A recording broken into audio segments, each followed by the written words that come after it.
Well, and here we are at the end of summer, the hottest part of summer, if you ask me. Don't you think that, Jason? Good grief, I'm sweating over here. It's stagnant. It is stagnant, yes. Well, this is Jason Noble from Clear Picture Financial and clearpicturefinancial.com. I'm Jackie Selby, your consumer advocate. And yes, we are broiling here in Charleston, South Carolina, because it is that time of the year. Now, we are powered by Prime Capital Investment Advisors. And today we're going to talk about the links between football and advising, because you're kind of a coach as well, but we'll get to all that stuff. Let me brag on you for just a moment, okay, Jason, because you really do have a lot of accomplishments, and you're out there like a superhero helping people, not just here in South Carolina, but all over the place, because your clients move, and then you retain them by getting certified in the state that they move to, like, say, North Carolina or any other states, several others, right? Arizona and on. But this is the most fun. Advisor Hub's top 100 advisors in the whole country to watch in 2023. And you're in the top 5 on this list. And I just absolutely love that for you. And you're the only one in South Carolina. You're the only one. And that recognition is based on your, again, scope of service, as we just mentioned, growth, and professionalism. So there's just a lot to sell you on. It's not very hard. Well, Jackie, I think it's all connected, because if you're not professional, you're probably not going to grow. If you are an advisor that is just looking at asset management and not helping clients navigate all the other complexities of their financial life, and so you have a limited scope, you're probably not going to have the growth as well. And you could have amazing scope of service, but if no one knows what you do or how you do it, it doesn't feel connected to even, be somewhat financially vulnerable with you so that you can then help them, well, then you're not going to have the growth. So I believe it's all connected. But we got some football to talk about with we do. Financial football, apparently. I know, it's really funny. It's really funny. But real quick, when we were talking about you being in the top 5, I just want to mention that you're a certified financial planner, a CFP, that's called. And in all of the world, in all of the United States, there's only 1.2% of those in South Carolina. Yeah. So for you being in the top 5 of the advisors to watch on Advisor Hub, I mean, we're not horsing around here. You're the creme de la creme, darling. Even when you're taking your kids over there to Disney World. Yeah. I love they love their Disney trading pins, and it's something that they have a lot of joy. So for those who are listening, you can always go on to like YouTube and check out Clear Picture Financial on YouTube, and you can see our smiling faces as we go through our conversation. Yes. But what I'll say on the CFP, Certified Financial Planner, is, there's 96,000 CFPs out there in the United States. 96,000. 96,000 strong. I'm taking notes now, yeah. Only 1.2% live and operate their practice in the state of South Carolina. Wow. I think there's a big call to action for the advisors that are listening. If you don't have your CFP and you live in South Carolina, come join me. But I will say I can't find this statistic. I don't know. I haven't had the time, nor am I going to spend time on this. Is how many CFPs actually have a retirement income certified professional designation as well? So I got to think the numbers start to get a little bit smaller with that. And I'm sure someone out there could look it up. Maybe if you could find it before me, you could let me know what it is. But we got to get into some of the concepts here on finances, because we got a lot of stuff going on. And whether you're a diehard like Panthers or Falcons fan, or you're a casual viewer, I'd rather just watch The Bachelor on a Monday Night Football game. I would say there's just so many parallels that could be drawn from football and retirement planning. That's true. And I would just consider, pun intended here, the huddle, because today we're going to be breaking down how we could build that Super Bowl retirement plan. Good. Let's do it. Should we go on the offense first? Oh, I think, absolutely. Well, like financial offense requires discipline and proactivity. You can't be reactive on this. And for your retirement plan, you need to have really that offensive strategy that aligns to your strengths by getting down on the field and into the end zone. So I would say, like, the offensive tip number 1 is understanding that you have a goal, which is income throughout your retirement and in and throughout your retirement. So you got to have the end goal in mind. How I kind of describe this is, if you're going to climb up a mountain, you're not just going to try to pack the gear just to get up the mountain. You're going to want to make sure that you have the gear and the resources and tools to also get back down the mountain, right? It's the same thing with retirement planning. It's not a get to retirement, which I feel is a misstep by so many advisors. No, they go, oh, here's what you got to get into retirement. No. Right. When I'm working with my clients, this is what we got to do to make sure that you're able to reach your goals throughout your retirement.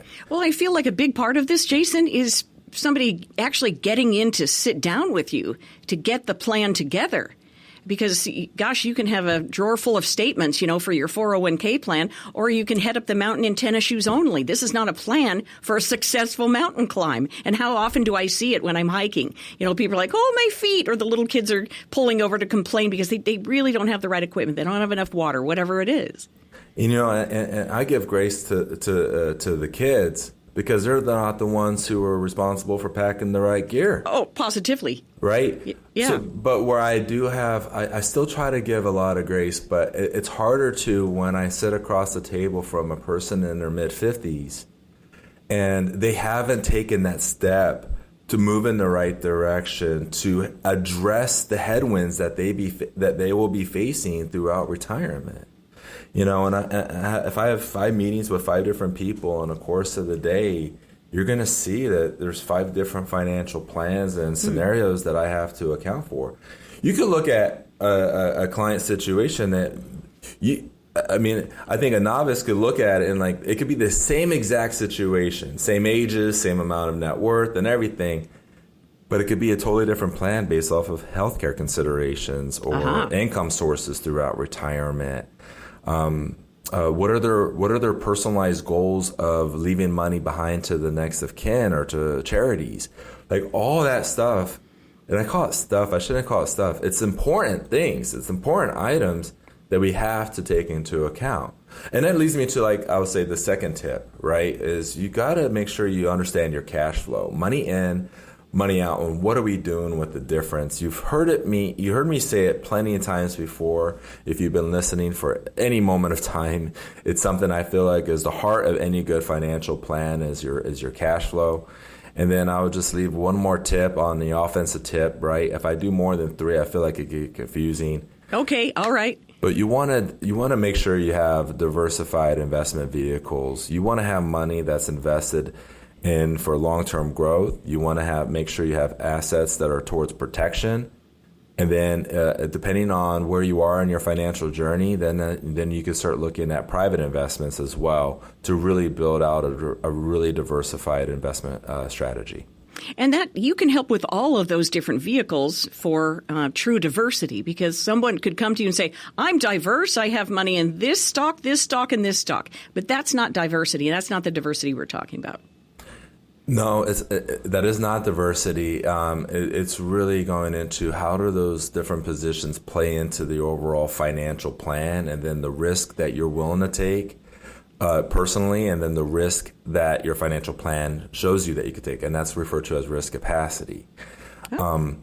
But when I'm building out the strategies and what we call portfolio construction, when I'm building out the strategy, the portfolio, I'm also looking at how much do you have in pre-tax, how much do you have in Roth, how much do you have in after-tax and taxable accounts or trust, because then asset location is another approach that I would have to take for what's in my client's best interest. So, we throw around jargon in our industry, right. Asset allocation and diversification, asset location and all this other stuff. When I'm in a meeting, if I say something like that, I then explain what it is and how it's applicable. Because it doesn't matter what I know. When I have someone meet with me and they leave, what I care about is what they walked away with understanding, but then also how do they feel, right? I mean, they may have come in worried and concerned about where they're headed, but could I put them in a position where they have confidence and they have clarity? And that's why we call the approach that we take is clear picture financial. It's the clear picture analysis.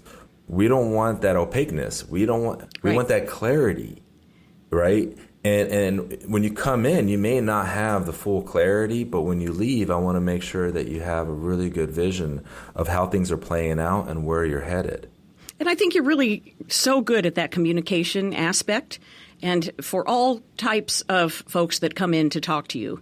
And I think that you're a very fair referee, actually. I'm sure you are when when you get a husband and wife team sitting there going, no, I want to buy a boat. And the wife going, no, we're never buying a boat, in early retirement, your go-go years. So, what money are you going to use for what purpose? So can we rent a boat, right, Jackie? Yes, that's all I want to do is just rent a boat for one weekend before we decide to buy one.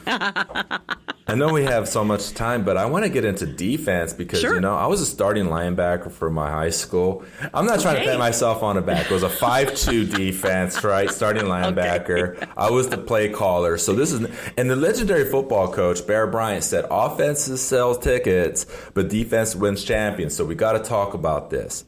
It is so true. The flashy offensive players are one thing, but it's the D that you need. So how do we offset the risk, right? And that's preventing any gaps in your plan. And how do you do that is go through what-if scenarios. Okay. Another tip I have on defense is you got to build that emergency fund. You got to really make sure that you have that in place, and we do that with our portfolio payday approach. And then the third tip I'll give on defense is make sure you created an estate plan that's customized to your specific financial situation, whether that be a will-based plan or a trust-based plan. Make sure you have a durable power of attorney and a medical directive. These are all things that are on the defense, but so important when building out a good overall strategy. Yeah, for sure. And then that estate planning, Jason, it's so important to have, and I know you mentioned those things, but to have a beneficiary, because if you don't, your stuff's going to go to probate, and nobody wants this.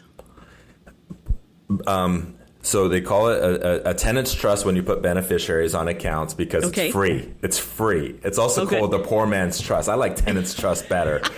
But yeah, so if I'm working with a couple and they sign up to hire us, we're doing a beneficiary audit. I can't tell you how many times that there's the improper beneficiary on an account or no beneficiaries. And I just had a conversation with one of my clients today who lost his mother, and she did not have beneficiaries on her 401k. Oh, dang.